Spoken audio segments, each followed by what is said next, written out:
कल इनामुल्लाह साहब की बारी है, परसों हजरत साहब आपकी बारी है। छुट्टी करो, हफ्ते छुट्टी करो यार।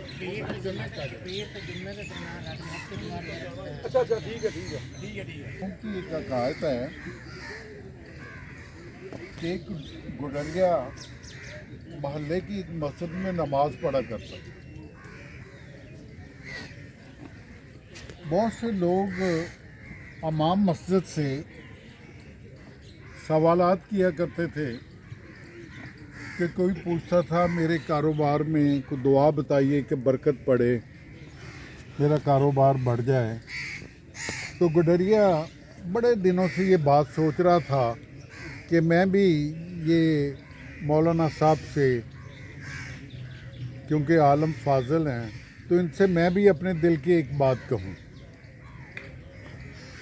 उसने गुडरिया ने एक दिन मौका देखा कि इमाम साहब अकेले हैं, तो कहने लगे इमाम साहब मुझे भी एक नुस्खा दीजिए, मुझे भी एक दवाई दीजिए, मुझे भी एक दुआ दीजिए कि मेरा बहुत बड़ा मामला है, जो मैं परेशान हूँ, शब रोज़ परेशान हूँ। मौलाना साहब फरमाने लगे कि बताएं क्या बात है, आपका रेवड़ बढ़ नहीं रहा, कम होता जा रहा है, भेड़ बकरियां ज़्यादा नहीं हो रही?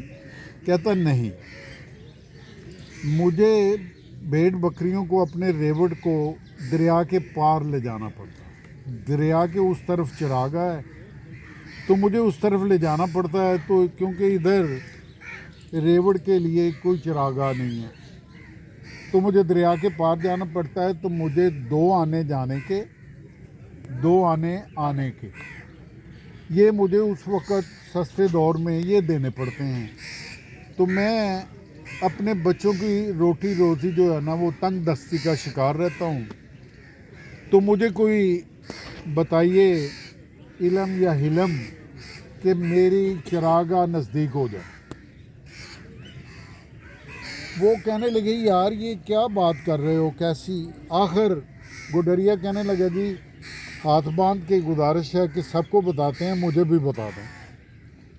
तो इमाम साहब ने एक्सटेम्पोर एक बात कही, फिल बदी, कहने लगे जा बिस्मिल्लाह पढ़ के तो डाल दिया कर अपनी भेड़ बकरियों को, और ख़ुद भी जो है ना वो एंटर हो जाया कर दरिया में। वो कहने लगा ठीक है। वो बड़ा खुश, बकरियां पता नहीं 100 हैं, 200 हैं, 50 हैं। तो उसने बिस्मिल्लाह पढ़ी और डाल दी, वो पार चला गया। चिरागा में बकरियों को बाकायदा वो जो भी उन्होंने खाना पीना था, फिर वापस आया। बड़े अच्छे दिन गुजरते रहे, उसकी बच्चों की रोटी रोज़ी में भी आसानी हो गई। दिन गुजरते रहे, बड़ा खुश था। गुडरिए गाना भी गाया करते थे, वो गाना गाता और बड़ा खुश होता। एक दिन मगरिब की नमाज के वक्त जब वो वापस आया करता था, देखा तो परले किनारे पे मौलाना साहब खड़े, जिन्होंने वो वजीफ़ा बताया था। तो उसने मौलाना साहब की तरफ देखा, दुआ सलाम लेने के बाद खुद भी उतरा और बकरियों को भी उतारा। तो मौलाना साहब ने आवाज़ दी, ओ मैं यहाँ खड़ा हूँ। तो गुडरिया वापस आया, कहने लगा क्या मौलाना साहब, क्योंकि दुनिया में एक रवाज है कि जो कश्तियाँ सुबह तलुए आफ्ताब के साथ शुरुआत करती हैं अपने काम की, और मगरब सूरज जब मगरब होती है, सूरज डूबता है, तो उल्टी कर दी जाती है। तो वो मगरब का टाइम था, कश्तियाँ उल्टी कर दी थी। तो मौलाना साहब कहने लगे कि मैं कैसे पार जाऊं?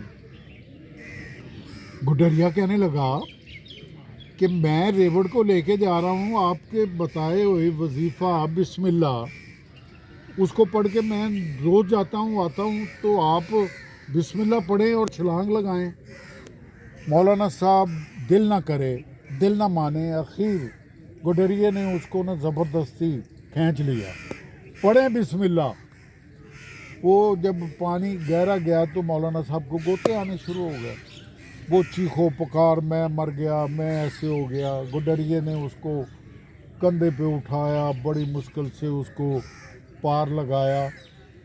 पार लगा के तो वो बेचारा बड़ा, मौलाना साहब जो ना परेशानी के आलम में थे, तो कहने लगा गुडरिया कि मौलाना साहब बिस्मिल्लाह पढ़ने के बाद मुझे ये बताइए कि मैं रेवड़ को ले आता हूँ तो तुम अकेले ना जा सके, मुझे बताने वाले नुस्खा।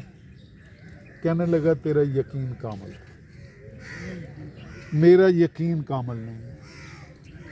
तो यहाँ से मौलाना रूम की इस हकायत से ये सबक मिलता है कि अपने दोस्तों में, अपने रिश्तेदारों में, अपनी औलाद में, अपनी बीवी बच्चों के साथ जब भी एक यकीन की फ़ज़ा जो है वो कामिल यकीन की, चाहे हकीम से दवाई भी लेनी है ना, उसकी 2 पुड़िया भी खानी है तो पूरे यकीन से खाएं तो अल्लाह की मेहरबानी से आप दुरुस्त हो जाएंगे। आपकी वो जो बीमारी है, मर्ज़ है, वजह है, वो दूर हो जाएगी। इसलिए इत्माद और यकीन कामिल से कभी भी बात करें, कभी भी ज़िंदगी गुजारने का सलीका सीखें। बहुत शुक्रिया आपका। इसलिए हजरत लामा ने कहा ना कि गुलामी से बदतर है बेयकीन।